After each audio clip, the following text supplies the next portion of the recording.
First இந்த recipe பண்ணுறதுக்கு ஒரு மிக்சிங் பவுல் எடுத்துக்கோங்க. அதில் 1 கப் அளவுக்கு பச்சரிசி எடுத்துக்கோங்க. அரிசியை நல்லா வாஷ் பண்ணிவிட்டு அதுக்கப்புறமா தண்ணியில் ஒரு 6 மணி நேரம் ஊற வச்சுக்கோங்க. நீங்கள் ஓவர் நைட் கூட அப்படியே ஊற வச்சிடலாம். இப்போ பாருங்கள், இது நல்லா வாஷ் பண்ணிவிட்டு தண்ணி சேர்த்து கொண்டு வந்திருக்கேன். இப்போ இது நல்லா ஊறட்டும். எந்த அளவுக்கு இந்த அரிசி ஊறுதோ அந்த அளவுக்கு ஸ்வீட் வந்து ரொம்ப நல்லாயிருக்கும். இப்போ 6 மணி நேரம் ஆகியிருக்கு. இப்போ ஒரு க்ளீனான ஒயிட் கிளாத் விரிச்சுக்கோங்க.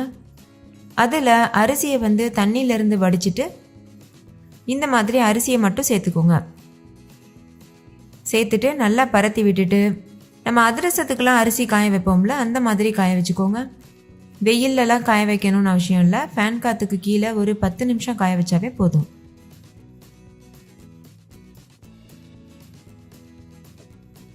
இப்போ பாருங்கள், 10 நிமிஷம் ஆகியிருக்கு. நம்ம அரிசியை கையில் தொட்டோன்னா அது கையில் ஒட்டணும், ஆனால் அதில் ஈரம் இருக்கக்கூடாது. இதுதான் கரெக்டான பக்குவம். இப்போ இந்த அரிசியை ஒரு மிக்சி ஜாருக்கு மாற்றிக்கோங்க. மாற்றிட்டு எந்த அளவுக்கு முடியுமோ அந்தளவுக்கு ஃபைன் பவுடரை அரைச்சி எடுத்துக்கோங்க. அரைச்சதுக்கப்புறமா இந்த மாவை ஜலிச்சுக்கணும். இது போல் ஒரு சன்னி வச்சுட்டு நல்ல இதை ஜலிச்சு எடுத்துக்கோங்க. கொஞ்சம் கூட குருணையோ கப்பியோ இருக்கக்கூடாது. ஃபஸ்ட்டு நல்லா இது போல் உதிர்த்து விட்டுட்டு அதுக்கப்புறமா ஜலிக்கிறதுக்கு ஸ்டார்ட் பண்ணுங்கள். கிட்டத்தட்ட நம்ம அதிரசத்துக்கு மாவு தயார் பண்ணுவோம்ல, அந்த மாதிரி தான். ஒருவேளை நீங்கள் அரிசி மாவு வச்சு பண்ணணும்னு யோசிச்சிங்கன்னா கண்டிப்பாக அந்த மாதிரியும் பண்ணலாம். நீங்கள் அரிசி மாவு வந்து கடையில் விற்கிற மாவு இல்லைனா இடியாப்ப மாவு எது வேணாலும் யூஸ் பண்ணலாம். 1.5 கப் அளவுக்கு அரிசி மாவு எடுத்திங்கன்னா இந்த ரெசிபிக்கு கரெக்டாக இருக்கும். ஆனால் இந்த இனிப்பு உருண்டையோட ட்ரெடிஷ்னல் மெத்தட் வந்து இந்த மாதிரி அரிசி ஊற வச்சு அரைச்சி தான் பண்ணுவாங்க. ஒருவேளை உங்களுக்கு அதுக்கு டைம் இல்லைன்னா நீங்கள் அரிசி மாவு கூட யூஸ் பண்ணிக்கலாம். இப்போ இந்த மீந்து போன கப்பி இருக்குல்ல, அதை மறுபடிக்கும் மிக்சி ஜாரில் சேர்த்துட்டு ஃபைன் பவுடரை அரைச்சிட்டு மறுபடிக்கும் இதை ஜலிச்சுக்கோங்க. இப்போ இந்த மாவை வந்து நல்லா இது போல் அமுத்தி விட்டுக்கோங்க. அப்போ தான் அந்த ஈரம் வந்து காஞ்சி போகாமல் இருக்கும். இப்போ நம்ம அந்த கப்பியை அரைச்சோம்ல, அதையும் ஜலிச்சுக்கிறலாம். கடைசியாக மீந்து போகிற கப்பியை வந்து நம்ம யூஸ் பண்ண தேவையில்லை. அதை நம்ம வந்து தூக்கி போட்டுடலாம். இப்போ மாவு ரெடியாக இருக்குது. இதில் கொஞ்சமாக உப்பு சேர்த்துக்கோங்க. நான் 1 டீஸ்பூன் சேர்த்துருக்கேன். இது கூடவே 1/4 கப் அளவுக்கு பட்டர் சேர்த்துக்கோங்க. பட்டர் வந்து ரூம் டெம்பரேச்சரில் இருக்கணும். அப்போ தான் நல்லா சாஃப்டாக இருக்கும் பிசைகிறதுக்கு. நம்ம 1 கப் அளவுக்கு அரிசி எடுத்தோம்ல, அதுக்கு 1/4 கப் அளவுக்கு வெண்ணெய் கரெக்டாக இருக்கும். இப்போ இந்த பட்டரை சேர்த்துட்டு நல்லா இது போல் இந்த அரிசி மாவோட சேர்த்து கலந்துக்கோங்க. பாருங்கள், இந்த மாதிரி இந்த அரிசி மாவோட எல்லா பகுதியிலையுமே இந்த பட்டர் வந்து ஒட்டணும். அந்த மாதிரி பார்த்து நல்லா மிக்ஸ் பண்ணிக்கோங்க. கண்டிப்பாக பட்டர் மட்டும்தான் யூஸ் பண்ணணும். நெய், எண்ணெய் இதெல்லாம் யூஸ் பண்ணக்கூடாது. அப்போ தான் இந்த ரெசிபிக்கு வந்து நல்லா டேஸ்ட் கொடுக்கும், பெர்ஃபெக்டாகவும் வரும். நல்லா மிக்ஸ் பண்ணதுக்கப்புறமா 2 கைக்கு நடுவில் வச்சு இந்த மாதிரி செஞ்சுக்கோங்க. இது மாதிரி பண்ணும்போது அந்த பட்டர் நல்லா ஈவனாக எல்லா அரிசி மாவுலையும் பரவும்.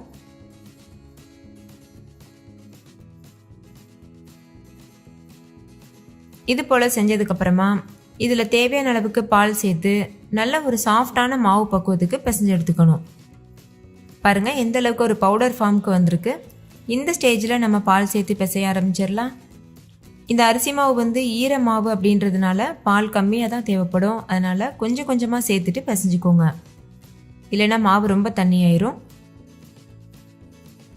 பால் வந்து காய்ச்சின பால், காய்ச்சாத பால் எது வேணாலும் யூஸ் பண்ணிக்கலாம். நான் வந்து காய்ச்சி ஆற வச்ச பால் யூஸ் பண்ணியிருக்கேன். மொத்தமாக எனக்கு 4 டேபிள் ஸ்பூன் கிட்ட பால் தேவைப்பட்டுச்சு. நீங்கள் உங்களுடைய மாவுக்கு தகுந்த மாதிரி அதிகமாகவோ குறைவாகவோ சேர்த்து பிசைஞ்சுக்கோங்க. அதே மாதிரி பிசையும் போது இந்த மாதிரி உள்ளங்கையில் ப்ரெஸ் பண்ணி பிசையணும். நம்ம ரசகுல்லா பண்ணுறதுக்கு இந்த பன்னீரை பிசைவோம்ல, அதே மாதிரி பாருங்கள். அந்த மாதிரி எவ்வளோத்துக்கு அழுத்தம் கொடுத்து பிசைகிறோமோ அந்தளவுக்கு மாவு நல்லா சாஃப்டாக கிடைக்கும். இப்போ பாருங்கள், நல்லா பிசைஞ்சாச்சு. மாவு ரொம்ப கெட்டியாகவும் இருக்கக்கூடாது, அதே சமயத்தில் ரொம்ப தண்ணியாக இருக்கக்கூடாது. நல்ல ஒரு சாஃப்டான பக்குவத்துக்கு இருக்கணும். பாருங்கள், இந்த மாதிரி இப்போ இதிலிருந்து சின்ன சின்ன உருண்டைகளாக நம்ம வந்து உருட்டி எடுத்துக்கிறணும். கொஞ்சம் கூட கிராக் இல்லாமல் நல்லா ரவுண்ட் ஷேப்க்கு உருட்டிக்கணும். இதே மாதிரி மீதி இருக்க எல்லா மாவுலையும் உருண்டைகள் உருட்டி வச்சுக்கோங்க. இந்த அளவு சைஸில் உருண்டைகள் இருந்தால் கரெக்டாக இருக்கும். இப்போ பாருங்கள், எல்லா மாவுலையும் உருண்டைகள் உருட்டி வச்சாச்சு. இப்போ இது ஒரு ஓரமாக இருக்கட்டும். பொரிக்கிறதுக்கு தேவையான அளவுக்கு எண்ணெயை நல்லா சூடுபடுத்திடுங்க. எண்ணெய் நல்லா சூடானதுக்கப்புறமா ஸ்டவ்வை மீடியம் ஃப்ளேமில் வச்சுட்டு இந்த மாதிரி உருண்டைகளை உள்ளே சேர்த்துருங்க. சேர்த்துட்டு லோ ஃப்ளேமில் மீடியம் ஃப்ளேமில் மாற்றி மாற்றி வச்சு 2 பக்கம் திருப்பி விட்டு நல்ல பொன்னிறம் வர வரைக்கும் வேக வச்சுக்கோங்க.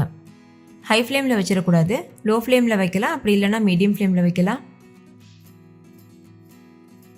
உருண்டைகளை போட்டதும் நம்ம வந்து கரண்டியில் கிளற ஆரம்பிக்கக்கூடாது. நல்ல ஒரு 2 நிமிஷமாவது அது வேகணும். அதுக்கப்புறம் தான் நம்ம கரண்டி சேர்த்து இது போல் கிளற ஆரம்பிக்கணும். அதுக்கப்புறமா இது போல் நல்லா பெரட்டி விட்டுட்டே இருக்கணும். அப்போ தான் எல்லா பகுதியிலையும் ஒரே கலரில் வெந்து வரும். இப்போ பாருங்கள், இதோட கலர் முழுமையாக சேஞ்ச் ஆகியிருக்கு. இந்த ஸ்டேஜில் இதை வந்து வெளியில் எடுத்துகிட்டு வேறு ஒரு பிளேட்டுக்கு மாற்றி வச்சுருங்க. இது இப்படியே சாப்பிட்றதுக்குமே ரொம்ப டேஸ்டியாக இருக்கும். ஆனால் நம்ம இன்றைக்கி வெள்ளைப்பாகில் சேர்த்து இதை சாப்பிட போகிறோம். அதனால் இனிப்பாக ரொம்ப டேஸ்டியாக இருக்கும். இது வந்து நம்ம உப்பு மட்டும் தானே சேர்த்துருக்கோம், அதனால் சால்ட் பிஸ்கட் போல் தான் இருக்கும். இப்போ பாருங்கள், எண்ணெயிலேருந்து வெளியில் எடுத்துகிட்டு நான் வேறு ஒரு பிளேட்டுக்கு மாற்றி வச்சுருக்கேன். இப்போ இது ஒரு ஓரமாக இருக்கட்டும். வேறு ஒரு கடாயில் 3/4 கப் வெல்லம் சேர்த்துக்கோங்க. 1 கப் அரிசி எடுத்தோம், அதுக்கு 3/4 கப் வெல்லம் கரெக்டாக இருக்கும். கூடவே 1/4 கப் தண்ணியும் சேர்த்துட்டு வெல்லம் முழுமையாக கரையிறது வரைக்கும் வெயிட் பண்ணுங்கள். ஸ்டவ்வை மீடியம் ஃப்ளேமில் ஹை ஃப்ளேமில் மாற்றி மாற்றி வச்சு கலந்து விடுங்க. இப்போ பாருங்கள், வெல்லம் முழுமையாக கரைஞ்சிருச்சு. நீங்கள் யூஸ் பண்ணுற வெல்லத்தில் மண் தூசி இருந்ததுன்னா வடிகட்டிட்டு மறுபடிக்கும் பாகு காய்ச்சணும். நான் வந்து யூஸ் பண்ணியிருக்கிற வெல்லத்தில் மண் தூசி இல்லை, அதனால் அப்படியே நான் பாகு காய்ச்சிருக்கேன். இப்போ பாருங்கள், இந்த மாதிரி நல்லா கொதித்து வர சமயத்தில் நம்ம பாகு பதம் செக் பண்ணணும். அதுக்கு இந்த மாதிரி ஒரு சின்ன பவுலில் தண்ணி எடுத்துக்கோங்க. அதில் கொஞ்சமாக பாகை விட்டு பாருங்கள். நம்ம அதிரசத்துக்கெலாம் பாகு எடுப்போம்ல, அதே பக்குவம் தான். சாஃப்ட் பால் கன்சிஸ்டன்சின்னு சொல்லுவோம்ல, தக்காளி பதம், அந்த பதத்துக்கு தான் இருக்கணும். இப்போ பாருங்கள், தண்ணியில் சேர்த்ததும் நம்ம வந்து கையில் எடுக்க முடியலை. ஸோ இன்னும் கொஞ்சம் நேரத்துக்கு நம்ம வெயிட் பண்ணணும். மறுபடிக்கும் செக் பண்ணி பார்க்கலாம். இப்போ மறுபடிக்கும் செக் பண்ணி பார்க்கும்போது இந்த பதம் வந்து கரெக்டாக வந்திருக்கு. நம்ம கையில் எடுக்கிறதுக்கு வருது. அதே மாதிரி நம்ம தொட்டு பார்த்தோன்னா நல்லா சாஃப்டாக ஒரு பால் போல் இருக்கும். பாருங்கள், இந்த மாதிரி. இது வந்து பெர்ஃபெக்டான கன்சிஸ்டன்சி. இந்த ஸ்டேஜில் ஸ்டவ் ஆஃப் பண்ணிடுங்க. ஸ்டவ் ஆஃப் பண்ணிவிட்டு நம்ம ஏற்கனவே செஞ்சு வச்சுருக்க உருண்டைகளை உள்ளே சேர்த்துருங்க. சேர்த்துட்டு இது நல்லா கலந்துக்கோங்க. நல்லா மிக்ஸ் பண்ணிகிட்டே இருக்கும்போது இந்த வெள்ளைப்பாகு நல்லா கெட்டியாக ஆரம்பிக்கும். அந்த உருண்டையோட மேல் பகுதியில் நல்லா ஒட்டி பிடிக்க ஆரம்பிக்கும். கைவிடாமல் இது போல் கலந்துகிட்டே இருங்க. ஒரு 2 நிமிஷத்துக்குள்ளேயே இது நல்லா ஆறிடும். கரெக்டான பக்குவத்துக்கும் வந்துடும். இப்போ பாருங்கள், நல்லா ஆற ஆரம்பிச்சிருக்கு, கெட்டியாகவும் ஆரம்பிச்சிருக்கு. இது இன்னும் கொஞ்ச நேரத்தில் நல்லா கெட்டியாயிரும். அதுக்கப்புறமா நம்ம முழுமையாக ஆற வச்சுட்டு ஸ்டோர் பண்ணி வச்சுக்கலாம். இது வந்து ஒரு 10 நாள் வரைக்கும் கூட வச்சு சாப்பிடலாம், கெட்டு போகாமல் இருக்கும். அவ்வளோதான், டேஸ்டியான இனிப்பு உருண்டைகள் சூப்பராக தயாராகிருச்சு. நீங்களும் கண்டிப்பாக வீட்டில் ட்ரை பண்ணி பாருங்கள். குட்டீஸ்லேருந்து பெரியவங்க வரைக்கும் கேட்டு வாங்கி சாப்பிடுவாங்க. இந்த ரெசிபிக்கு நம்ம ரொம்ப குறைவான பொருட்கள் தான் யூஸ் பண்ணியிருக்கோம். முக்கியமாக இந்த ரெசிபியை பிகினர்ஸ் கூட ரொம்ப சுலபமாக பண்ண முடியும். ஸோ மிஸ் பண்ணிடாமல் ட்ரை பண்ணி பாருங்கள். நம்ம இன்றைக்கி எல்லாருடைய சைல்ட்ஹுட் ஃபேவரேட்டான பெட்டிக்கடை பால்கோவா எப்படி பண்ணுறதுன்னு பார்க்க போகிறோம். ஃபஸ்ட்டு இந்த ரெசிபி பண்ணுறதுக்கு ஒரு மிக்ஸி ஜார் எடுத்துக்கோங்க. அதில் 1 கப் அளவு பொட்டுக்கடலை சேர்த்துக்கோங்க. வீட்டில் இருக்க ஏதாவது ஒரு சின்ன டம்ளரோ இல்லை கிண்ணமோ எடுத்துக்கோங்க. அதில் எல்லா பொருட்களும் அளந்துக்கோங்க. எந்த கப்பில் பொட்டுக்கடலை எடுத்தோமோ அதே கப்பில் 1 கப் அளவு சர்க்கரை சேர்த்துக்கோங்க. இது கூடவே 2-3 ஏலக்காயும் சேர்த்துட்டு நல்லா நைஸாக அரைச்சிக்கோங்க. கொஞ்சம் கூட கட்டி இல்லாத மாதிரி நல்ல நைஸாக ஃபைன் பவுடராக இதை அரைச்சி எடுத்துக்கோங்க. அரைச்சதுக்கப்புறமா பாருங்கள், இந்த மாதிரி தான் இருக்குது. இது இப்போ ஒரு ஓரமாக இருக்கட்டும். இன்னொரு பக்கம் ஒரு கடாயில் நம்ம எந்த கப்பில் பொட்டுக்கடலை அளந்தோமோ அதே கப்பில் 1/2 கப் அளவுக்கு நெய் சேர்த்துக்கோங்க. நெய்க்கு பதிலாக டால்டா, எண்ணெய், பட்டர் இதெல்லாம் கூட நீங்கள் யூஸ் பண்ணலாம். ஆனால் நெய் சேர்த்து செஞ்சோன்னா கொஞ்சம் ஹெல்த்தியாக இருக்கும், அதுக்காக நான் நெய் சேர்த்துருக்கேன். நெய் நல்லா உருகினதுக்கு அப்புறமா ஸ்டவ் ஆஃப் பண்ணிடுங்க. இது ரொம்ப ஹீட்டாக இருக்கக்கூடாது. ஸ்டவ் ஆஃப் பண்ணதுக்கு அப்புறமா நம்ம அரைச்சி வச்சுருக்க பொடியை இது கூட சேர்த்துருங்க. சேர்த்ததுக்கு அப்புறமா இது நல்லா மிக்ஸ் பண்ணிக்கோங்க.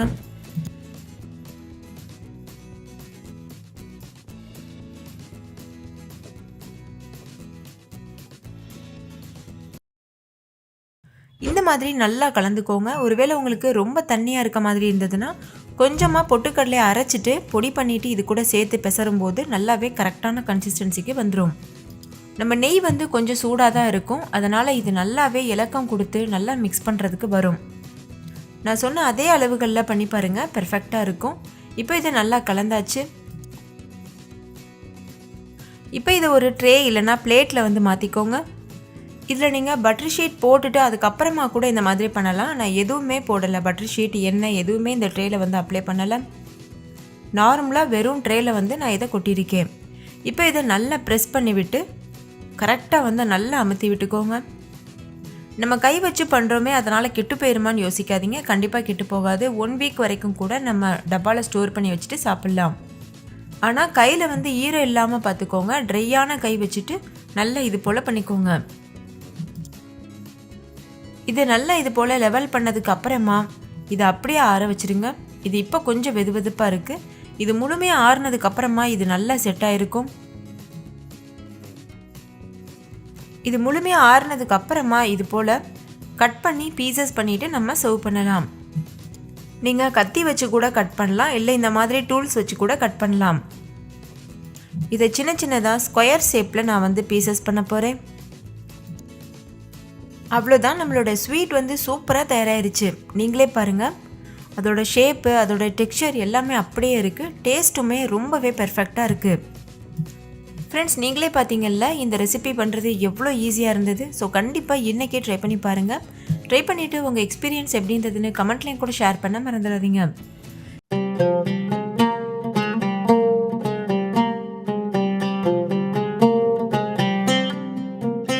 ஃபஸ்ட் இந்த ரெசிபி பண்ணுறதுக்கு ஒரு பவுலில் 2 கப் அளவு மைதா மாவு சேர்த்துக்கோங்க. இது வந்து 1/4 கிலோ அளவு மைதா மாவு இருக்கும். அடுத்தது இது கூட 1/4 teaspoon baking powder, 1/4 teaspoon baking soda சேர்த்துக்கோங்க. கண்டிப்பாக இது ரெண்டுமே சேர்க்கணும், அப்போ தான் பெர்ஃபெக்டான ரெசிபி கிடைக்கும். இது கூடவே கெட்டியான புளிக்காத தயிர் சேர்த்துக்கோங்க. 2 டேபிள் ஸ்பூன் அளவுக்கு தயிர் சேர்த்துக்கோங்க. அடுத்து இதில் 1 டீஸ்பூன் நெய் சேர்த்துட்டு இது நல்லா மிக்ஸ் பண்ணிக்கோங்க. நம்ம சேர்த்துருக்க தயிர் நெய் எல்லாமே மாவோடு நல்லா மிக்ஸ் ஆகணும், அந்த மாதிரி பார்த்து நல்லா மிக்ஸ் பண்ணிக்கோங்க. இப்போ பாருங்கள், நல்லா மிக்ஸ் பண்ணியாச்சு. இப்போ இதில் கொஞ்சம் கொஞ்சமாக தண்ணி சேர்த்து கலந்துக்கோங்க. இது கூடவே ஃபுட் கலர் சேர்த்துக்கோங்க. நான் வந்து ரெட் கலர் ஃபுட் கலர் சேர்த்துருக்கேன்.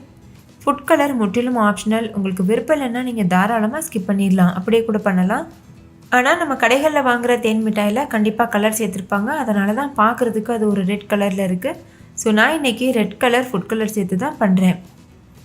வீட்டிலையேவும் ஃபுட் கலர் நம்ம பண்ணலாம். அந்த ரெசிபி ஆல்ரெடி நம்ம சேனலில் இருக்குது, அதோட லிங்க் டிஸ்கிரிப்ஷனில் இருக்குது, வேணும்னா செக் பண்ணி பாருங்கள். இப்போது கொஞ்சம் கொஞ்சமாக தண்ணி சேர்த்துட்டு ஒரு ஸ்டிக்கியான மாவு கன்சிஸ்டன்சிக்கு பிசைஞ்சுக்கோங்க. நம்ம நார்மலாக சப்பாத்தி மாவுலாம் பிசைவோம்ல, அந்த மாதிரி இருக்கக்கூடாது. மாவு வந்து நல்லா ஸ்டிக்கியாக இருக்கணும், நம்ம கையில் தொடும்போது நல்லா ஒட்டணும். ஆரம்பத்தில் கிண்ணத்தில் வச்சு பிசைஞ்சிட்டு அதுக்கப்புறமா இது போல் ஒரு பிளேட்டுக்கு மாற்றிடுங்க. அப்போ தான் நம்மளுக்கு பிசைகிறதுக்கு ஈஸியாக இருக்கும். பிளேட்டுக்கு மாற்றினதுக்கப்புறமா தேவையான அளவு தண்ணி சேர்த்து நல்லா பிசைஞ்சிக்கலாம்.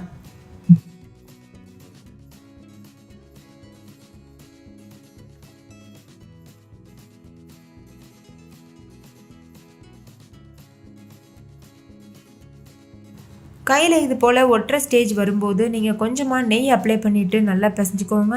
அப்போ வந்து நம்ம பிசைகிறதுக்கு ஈஸியாக இருக்கும். இந்த மாதிரி நல்லா இழுத்து இழுத்து பிசையணும். இதில் மாவு பிசைகிறது தான் ரொம்ப வந்து முக்கியமான விஷயம். எந்த அளவுக்கு நீங்கள் நல்லா பிசைகிறீங்களோ அந்த அளவுக்கு தேன் மிட்டாய் பெர்ஃபெக்டாக வரும். இந்த மாதிரி உள்ளங்கை வச்சு இது போல் அழுத்தி ப்ரெஸ் பண்ணி நல்லா இது போல் பிசைஞ்சிக்கோங்க. நீங்களே பாருங்கள் மாவு எந்த அளவுக்கு ஸ்டிக்கியாக இருக்குது. ஸ்டார்டிங்கில் இந்த மாதிரி தான் இருக்கும். நீங்கள் நல்லா பிசைய அது நல்லா சாஃப்டான மாவு கன்சிஸ்டன்சிக்கு வந்துடும். ரொம்ப ஒட்டி பிடிச்சா மட்டும் கொஞ்சமாக நெய் தடவிட்டு மறுபடிக்கும் பிசைய ஆரம்பிங்க. நம்ம ரசகுல்லாக்கெலாம் பன்னீர் பிசைவோம்ல, அந்த மாதிரி. இப்போ மாவு நல்லா பிசைஞ்சாச்சு.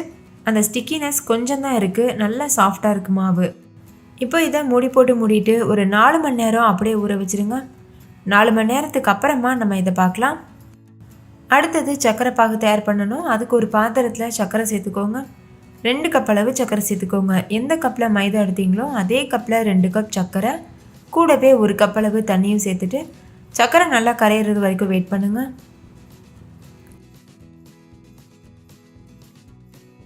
சர்க்கரை நல்லா கரைஞ்சதுக்கப்புறமா ஹை ஃப்ளேமில் வச்சு நல்லா கொதிக்க வச்சுக்கோங்க. ஒரு கம்பி பதம் வர வரைக்கும் நல்லா கொதிக்க வச்சுக்கோங்க.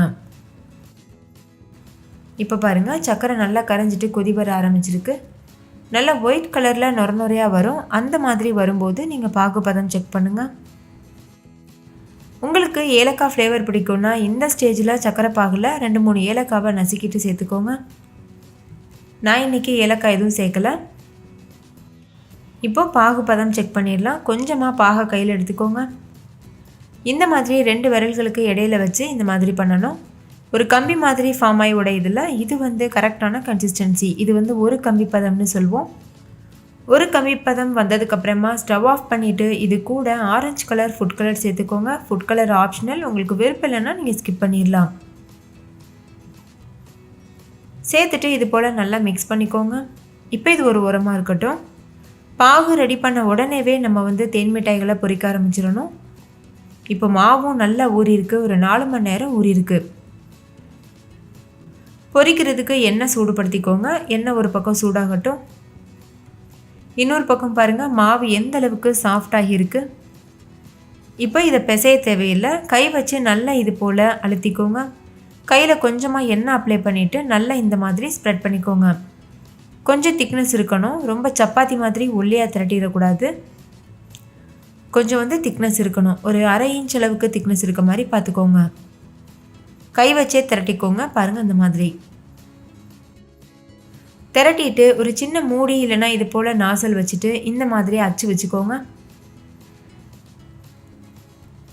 நம்ம கையில் மாவு எடுத்து உருட்டக்கூடாது. உருட்டினோன்னா ரொம்ப ஹார்டாக வரும். அதுக்கப்புறம் நீங்கள் சக்கரை பாகில் போடும்போது அந்த சக்கரை பாகை தேன் மிட்டாய்கள் உறிஞ்சாது. ஸோ கண்டிப்பாக இந்த வீடியோவில் நான் சொல்லியிருக்க எந்த ஸ்டெப்பையுமே மாற்றாதீங்க. நீங்கள் இந்த நாசல் தான் யூஸ் பண்ணணும்னு இல்லை, சின்ன சின்ன மூடி கூட யூஸ் பண்ணலாம். மூடி யூஸ் பண்ணும்போது சரி, நாசல் யூஸ் பண்ணும்போது சரி, கொஞ்சமாக எண்ணெய் அப்ளை பண்ணிக்கோங்க. அதில் அப்போ தான் மாவு ஒட்டாமல் வரும். அதே மாதிரி கையிலையும் எண்ணெய் அப்ளை பண்ணிக்கோங்க. நம்ம அச்சு வச்சது போக மீத மாவு இருக்குல்ல, அதை மறுபடிக்கும் உருட்டிட்டு திரட்டிட்டு இதே மாதிரி அச்சு வச்சு தேன் மிட்டாய்கள் பண்ண ஆரம்பிச்சிருங்க. ஒருவேளை உங்களுக்கு இது போல் அச்சு கிடைக்கலன்னா நீங்கள் சின்ன சின்ன ஸ்கொயர் ஷேப்பில் கட் பண்ணிவிட்டு அதை நீங்கள் பொரிச்சு எடுத்துடலாம். பார்க்குறதுக்கு ரவுண்ட் ஷேப்பில் இருக்காது, ஆனால் டேஸ்ட் தேன் மிட்டாய் போலவே இருக்கும். நம்ம நார்மலாக கலகலா கேக்குக்கெலாம் கட் பண்ணுவோம்ல, அந்த மாதிரி கட் பண்ணிவிட்டு நீங்கள் பொரிக்கலாம். பாருங்கள், இதோட திக்னஸ் பாருங்கள் எந்தளவுக்கு இருக்குன்னு. இப்போ இதை நம்ம பொரிக்க ஆரம்பிச்சிடலாம். எண்ணெயும் நல்லா சூடாக இருக்குது. எண்ணெய் நல்லா சூடானதுக்கப்புறமா ஸ்டவ்வை மீடியம் ஃப்ளேமில் வச்சுருங்க. இப்போ இதில் தேன் மிட்டாய்களை உள்ளே சேர்த்துருங்க. ஒரு கைப்பிடி அளவு தேன் மிட்டாய் மாவு மட்டும் சேர்த்துக்கோங்க. இது போல் நீங்கள் கரண்டியில் சேர்த்துட்டு இந்த மாதிரி உள்ளே வச்சுருங்க. எண்ணெயை இது மேலே நல்லா தெளித்து விட்டு நல்லா கலந்து விட்டுட்டே இருங்க. ஒன்றோட ஒன்று ஒட்டிடும்னு நீங்கள் பயப்பட தேவையில்லை. எண்ணெய்க்குள்ளே போட்டதுமே அது தானாகவே பிரிஞ்சிடும். ஸ்டவ்வை மீடியம் ஃப்ளேம்லேயே வச்சுட்டு கைவிடாமல் இது போல் மிக்ஸ் பண்ணிகிட்டே இருங்க.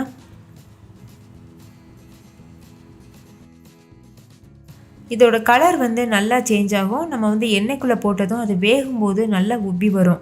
அப்போவே உங்களுக்கு தெரிஞ்சுக்கலாம் இது நல்லா வெந்துருச்சுன்னு சொல்லி. இப்போ பாருங்கள், கலர் சேஞ்ச் ஆக ஆரம்பிச்சிருக்கு. 2 பக்கம் திருப்பி விட்டு நல்லா வெந்ததுக்கப்புறமா வெளியில் எடுத்துருங்க. இது வேகிறதுக்கு ஒரு 5 நிமிஷம் வரைக்கும் ஆகும். தீயோட அளவை பொறுத்து நேரம் அதிகமாகவோ குறைவாகவோ ஆகலாம். சலசலப்பெல்லாம் அடங்கிட்டு இந்த மாதிரி தெளிவாக வந்ததுக்கப்புறம் வெளியில் எடுத்துருங்க. நீங்களே பாருங்கள், நல்லா ஃப்ளஃபியாக வந்திருக்கு. வெளியில் நல்லா கிறிஸ்பியாக, உள்ள நல்லா சாஃப்டாக இருக்கும். இப்போ சுட சுட இருக்கிற பாகில் இந்த தேன் மிட்டாய்களை பொரிச்சு எடுத்ததும் உடனேவே சேர்த்துருங்க. அப்போ தான் இது நல்ல பாகை உறிஞ்சும். பாகும் சூடாக இருக்கணும், அதே மாதிரி தேன் மிட்டாய்களும் சூடாக இருக்கணும். இப்போ இந்த தேன் மிட்டாய்கள் இந்த பாகுலையே ஒரு 15 நிமிஷம் ஊறட்டும். அதுக்கப்புறம் வெளியில் எடுத்துருங்க. இதே போல் மீத இருக்க எல்லா மாவுலையும் தேன் மிட்டாய்களை செஞ்சுட்டு இது போல் பாகில் சேர்த்துட்டு 15 நிமிஷம் ஊற வச்சு நீங்கள் வெளியில் எடுத்துடலாம். இப்போ பாருங்கள், எல்லா தேன் மிட்டாய்களும் செஞ்சுட்டு நான் பாகில் சேர்த்து வச்சுருந்தேன். இது ஒரு 15 நிமிஷம் போல் ஆயிருக்கு. இப்போ நம்ம இதை வெளியில் எடுத்துடலாம். வெளியில் எடுத்துகிட்டு இது ஒரு அகலமான பிளேட்டில் கொட்டி நல்லா ஆற வச்சுருங்க. நல்லா ஆறுனதுக்கு அப்புறமா நீங்கள் ஒரு ஏர்டைட்டான கண்டெய்னரில் போட்டு வச்சுட்டு ஒரு 5 நாள் வரைக்கும் கூட வச்சு சாப்பிடலாம், கெட்டு போகாமல் இருக்கும். இப்போ பாருங்கள், நான் ஒரு பிளேட்டுக்கு மாற்றிருக்கேன். இப்போ ஒன்றோட ஒன்று ஒட்டாமல் இதை நல்லா இது போல் பரப்பி வச்சுக்கோங்க. இது நல்லா ஆறுனதுக்கப்புறமா நல்லா ட்ரை ஆயிரும். அப்போ ஒன்றோட ஒன்று ஒட்டாமல் இருக்கும். இதுக்கு மேலே நீங்கள் சர்க்கரை பொடி அதெல்லாம் தூவணும்னு அவசியம் கிடையாது. ஏன்னா நம்ம ஒரு கம்பி பதத்துக்கு தான் சர்க்கரை பாகு காய்ச்சிருக்கோம். ஸோ அதுவாகவே தானாகவே ட்ரை ஆயிரும். அவ்வளோதான். இப்போ இது நல்லா ஆறிடுச்சு. நீங்களே பாருங்கள் எவ்வளோ ட்ரையாக இருக்குது. நீங்கள் இதை சூடாக சாப்பிட்டு பார்க்க வேண்டாம். சூடாக சாப்பிடும்போது டேஸ்ட் அந்தளவுக்கு சரியில்லை. அதுவே நல்லா ஆறுனதுக்கப்புறமா அப்படியே நம்ம கடைகளில் வாங்குகிற தேன் மிட்டாய் போலவே இருந்துச்சு. பெர்ஃபெக்டாக இருந்தது. நீங்களே பாருங்கள், சர்க்கரை பாகெல்லாம் உள்ளே போயிட்டு எவ்வளோ ஜூஸியாக இருக்குது. டேஸ்ட் ரொம்ப ரொம்ப அட்டகாசமாக இருந்தது. ஸோ அப்படியே நான் வீடியோவில் சொல்லியிருக்கிறது போல் ஆசிட்டீஸ் பண்ணுங்கள். நீங்கள் சின்ன குழந்தையில வாங்கி சாப்பிட்ட தேன் மிட்டாயோட சுவை உங்களுக்கு அப்படியே கிடைக்கும். இந்த புளிப்பு மிட்டாய் நம்ம சின்ன குழந்தையா இருக்கும்போது கடைகளில் வாங்கி சாப்பிட்ருப்போம். இந்த ரெசிபியை நீங்கள் வீட்டில் செஞ்சு சாப்பிடும்போது கூட உங்களுடைய சின்ன குழந்தைகளில் ஏற்பட்ட மெமரிஸ்லாம் ஞாபகத்துக்கு வரும். வாங்க ஃப்ரெண்ட்ஸ், வீடியோக்குள்ளே போகலாம். இந்த ரெசிபி பண்ணுறதுக்கு ஃபஸ்ட்டு ஒரு மிக்சிங் பவுல் எடுத்துக்கோங்க. அதில் 250 கிராம் அளவுக்கு புளி சேர்த்துக்கோங்க. இது கொட்டை இல்லாத சுத்தப்படுத்தின புளி. உங்களுடைய புளியில் கொட்டை அதுக்கப்புறம் நார்லாம் இருந்ததுன்னா அதை கண்டிப்பாக ரிமூவ் பண்ணிவிட்டு அதுக்கப்புறமா மிக்சிங் பவுலில் சேர்த்துக்கோங்க. நான் கருப்பு புளி எடுத்திருக்கேன். நீங்கள் அரக்கு கலர் புளி கூட எடுத்துக்கிறலாம். இப்போ இது முங்குறது அளவுக்கு நல்லா தண்ணி சேர்த்துட்டு ஒரு 30 நிமிஷத்துக்கு இதை அப்படியே ஊற வச்சுருங்க. 30 நிமிஷத்துக்கு அப்புறமா இது ஓரளவுக்கு நல்லா ஊறி இருக்கும். இதை கை வச்சு நல்லா இது போல் கரைச்சி விடணும். முடிஞ்ச அளவுக்கு கரைச்சா போதும். கரைச்சதுக்கப்புறமா ஒரு மிக்சி ஜாரில் போட்டு இதை நைஸாக பேஸ்ட் பதத்துக்கு அரைச்சிக்கிறணும். நான் இன்னைக்கு சிம்பிளாக செய்கிறதுனால அப்படியே பிளெயினாக அரைக்கிறேன்.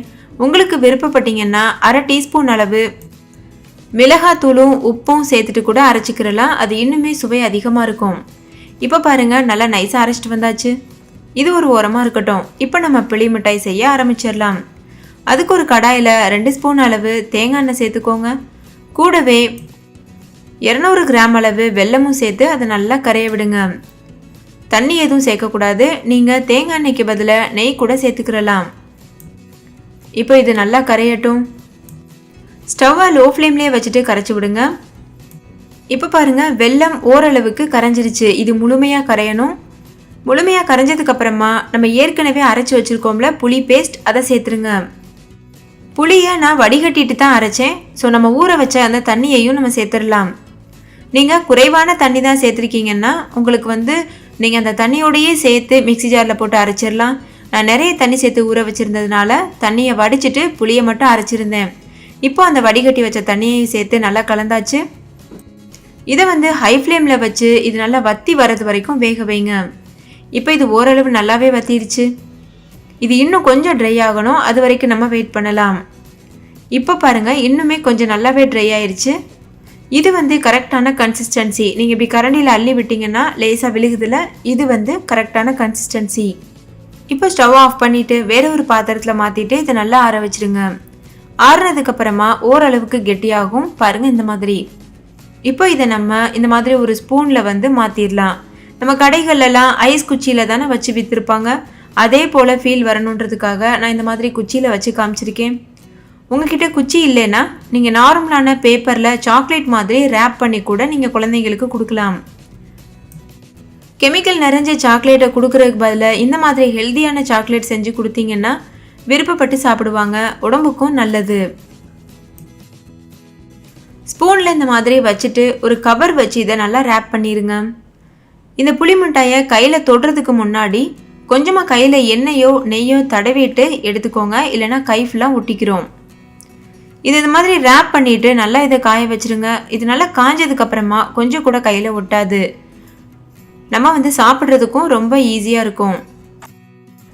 இப்போ இந்த மாதிரி ஐஸ் ஸ்டிக் இருந்ததுன்னா நீங்கள் இந்த மாதிரி பண்ணலாம். அப்படி இல்லைன்னா இப்போ நான் காமிக்கிற மெத்தட் நீங்கள் யூஸ் பண்ணலாம். ஒரு கவர் எடுத்துக்கோங்க. அதை ஸ்கொயர் ஷேப்பில் நல்லா எடுத்துட்டு இந்த மாதிரி சாக்லேட் மாதிரி உருட்டி வச்சிருங்க. பாருங்க இந்த மாதிரி.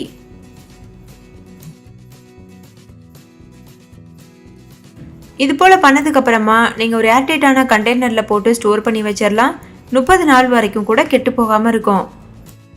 நம்ம நான்வெஜ்லாம் சாப்பிட்டதுக்கு அப்புறம் இதை மவுத் ஃப்ரெஷ்னராக கூட யூஸ் பண்ணிக்கிறலாம். ஓகே ஃப்ரெண்ட்ஸ், இந்த ரெசிபி உங்கள் எல்லாருக்கும் ரொம்ப பிடிச்சிருக்கும்னு நம்புகிறேன். பிடிச்சிருந்தா லைக் பண்ணுங்கள், உங்கள் ஃப்ரெண்ட்ஸ் கூட நிறைய ஷேர் பண்ணுங்கள். ஸோ அவங்களும் பார்த்து பயன்பெறட்டும். இன்னொரு சூப்பரான ரெசிபியோட நான் உங்களை சந்திக்கிறேன். நம்ம சேனல் இந்தியன் ரெசிபிஸ் தமிழை சப்ஸ்கிரைப் செய்யாத நண்பர்கள் இந்த வீடியோவுக்கு கீழே இருக்க ரெட் கலர் சப்ஸ்கிரைப் பட்டனை கிளிக் பண்ணி சப்ஸ்கிரைப் பண்ணுங்கள். பக்கத்தில் இருக்கக்கூடிய பெல் சிம்பலையும் கிளிக் பண்ணிவிட்டு ஆளுங்கிற ஆப்ஷனையும் கிளிக் பண்ணி சேவ் பண்ணிக்கோங்க. அப்போ தான் நான் தினம் அப்லோட் பண்ணுற புது வீடியோஸ் உங்கள் மொபைலுக்கு சேரும். ஓகே ஃப்ரெண்ட்ஸ், தேங்க்யூ, பாய்.